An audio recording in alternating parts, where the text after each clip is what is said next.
Hi Angels will be the chapter 2 of You Are My Heroes by Lavender Thoughts 21 on AO3. The Great Escape, fuck the victory. Scratch it out of the book. Everything went wrong. Everything went so very wrong. Nothing is okay. The whole world is on fire, and the fire trucks all disappeared from existence, according to this 911 operator. They were just here. Aizawa yelled into the phone. The 911 operator was seriously questioning him, rather than doing anything helpful. Crack, and now he crushed his phone with the force of his own hand. In front of the man was an empty bed that contained 2 small children no less than 6 hours ago. He quickly crouched down and checked under the bed for a 4th time. In fact, he was thinking of checking the whole house again. Don't worry, police are on their way, and pro-heroes in your area have been informed. Finally, you're useful for something, Aizawa mumbled under his breath. Excuse me, the woman said, but then there was a knock on the door. Shouta jumped up to his feet and ran to the door, almost swinging the thing off its hinges. Shouta Aizawa? A police officer asked, and Aizawa responded with a rather harsh yes. 2 boys were found in the gas station down the street. Taishiro Toyomitsu said they might be yours? Yes! Are they okay? Aizawa asked, but he basically yelled in a demanding tone. They are! The officer paused, and immediately Aizawa felt sick to his stomach. Wait, no, they are fine! The officer reassured Aizawa, seeing that his eyes were wide with fear. They are just making a scene at the gas station.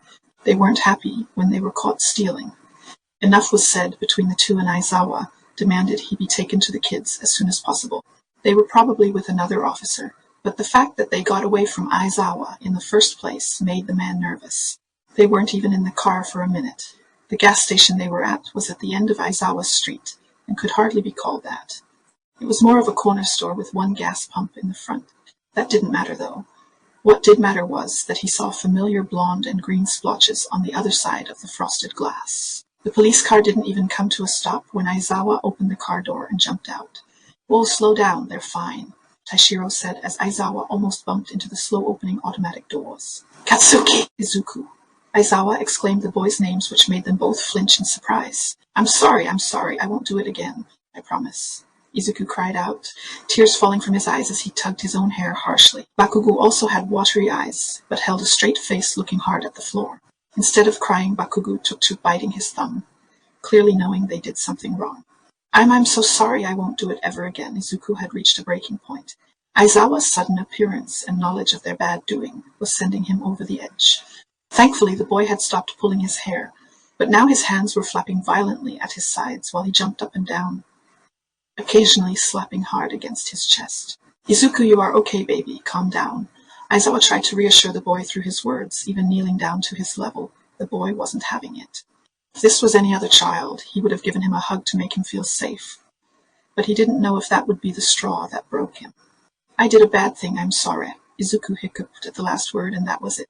The unpleasant sensation of losing control of his body sent him. Izuku threw himself off the floor, his apologies now intelligible, yelling as he kicked his feet and hit his head on the solid floor. Aizawa cringed at the force the boy was using on himself and made the hard decision to move him. I'm sorry, baby, but I have to move you. You're hurting yourself, Aizawa said gently, but he knew Izuku wasn't listening right now. Just as he predicted, the unexpected touch made Izuku scream in his high-pitched little voice. Just as quickly as he picked him up, Aizawa set him down on the footmat at the entrance of the store. Not the best place, but the soft padding would help Izuku not hurt himself as much as the hard floor 2 feet away. Aizawa knew there was nothing he could do now.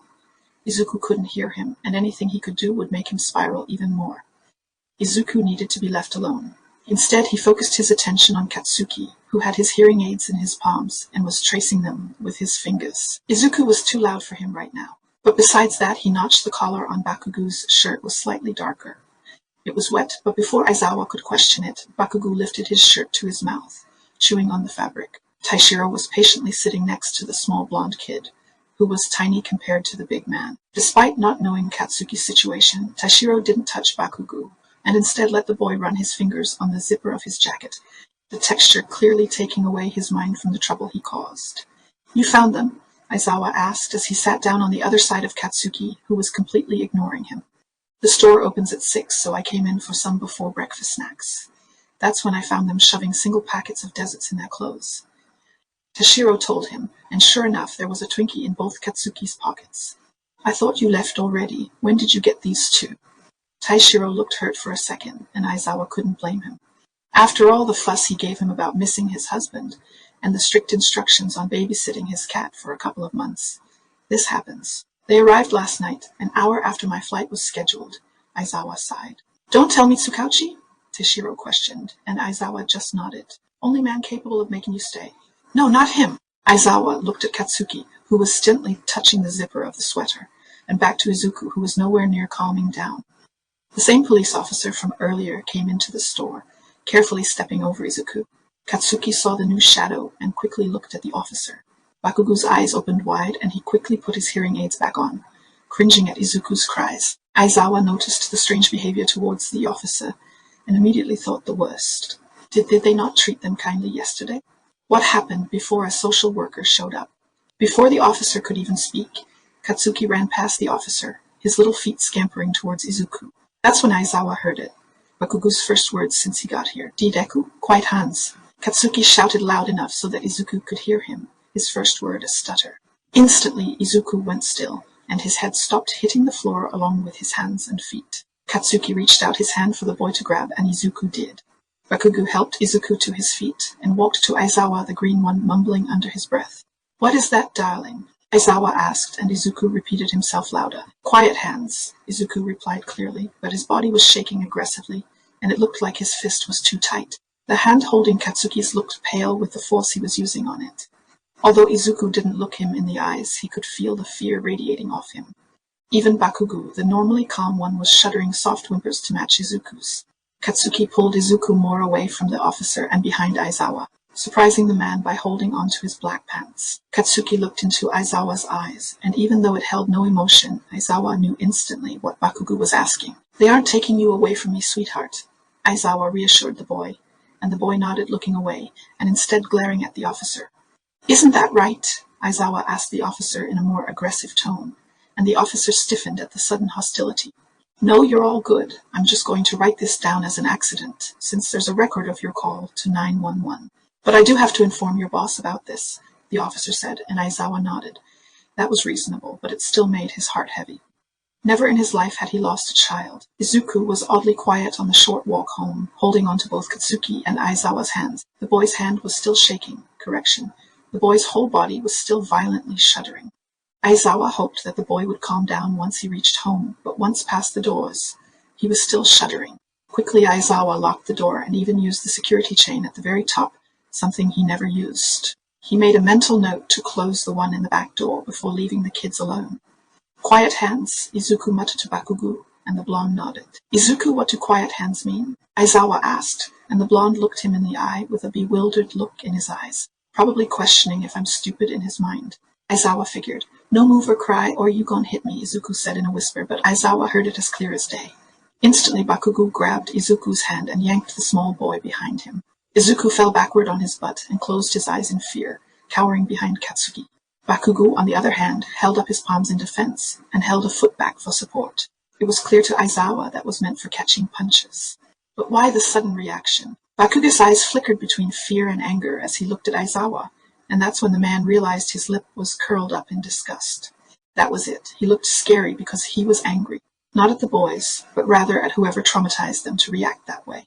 Normally Hisashi was here to take over, calmly talk to the kids, and let him walk away for a second to cool down. But Hisashi Yamada wasn't here. It was just him, and he had to get better control of himself. Aizawa took a second to pack his anger into a vault in his heart, and to take a deep breath. He let his shoulders fall down, his fist unclenching from his previous anger. It's okay, sweetheart. I'm not mad at you two. I'm not going to hurt you. Aizawa sat down on the floor in front of Katsuki, the self-proclaimed protector of the small green-haired boy behind him.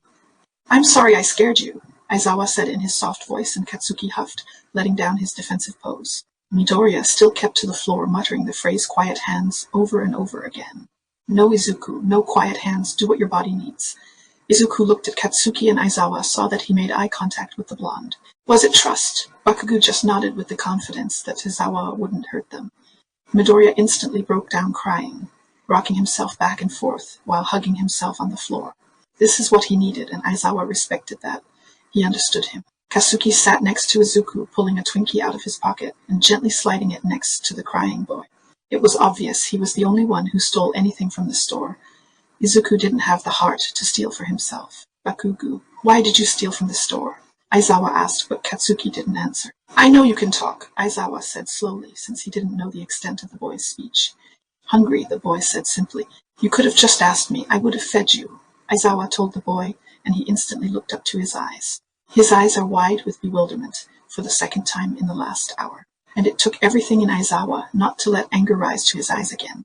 To imagine that simply giving him food would bring this much shock to a boy who hardly shows emotion. Yes, really, Aizawa answered the question in Bakugu's eyes, and the boy nodded, silently opening and eating the Twinkie he stole. This is the end of chapter 2. I'll see you in chapter 3. Have a good day, angels.